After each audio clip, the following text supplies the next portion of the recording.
Hey, what's up everyone? This is Mike with HeadRush, and I'm here today with the HeadRush Pedalboard. In this video, we're going to give you an overview of all the basics with HeadRush, including the foot switches, the screen, the knobs, the ins and outs. Let's dig in. So I want to start by touching onto the build quality. We have a full metal chassis, which is extremely tour ready. At the heart of the pedalboard, we have a 7-inch full-color touchscreen here, which you can do all your navigation and get into all the menus on board. Off to the left-hand side, we have our knobs. Now, what's really cool about these, we have individual knobs for your master output, so you can adjust the levels separately. Also, the auxiliary and headphone knobs are here as well. So the cool thing about that means that you don't have to do a lot of menu diving to jump in and get access to those things. It's just right on board, which makes it very convenient. Really cool. We also have a jog wheel here for navigation, which is really great in case you wanted to negate using the touchscreen altogether. I find myself using both just to kind of run through parameter values a little bit quicker. It really kind of expedites things. Off to the right-hand side of the screen, we have 3 separate encoders. This is for adjusting all the parameter values for each block selected. So you have quick access to those here. As you can see, we can scroll through and make adjustments as needed. So below the touchscreen, we have 12 foot switches with individual OLED displays and LED indicators. You can color code these to your desire, so that way when you're looking down on stage, you can make quick judgment on exactly where you are in the pedalboard, even when you're rocking out. So that's super cool. So last but not least, we have our expression pedal here. It's a super robust expression pedal.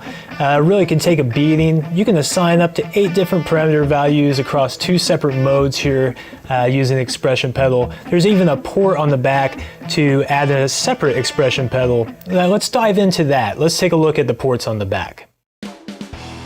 So on the back of the unit, we have our instrument input for guitars, basses, followed by the expression pedal port. We also have 2 balanced XLR outputs for running your signal to front of the house, to powered speaker. What's really cool is we have a ground lift switch too to reduce and eliminate hum.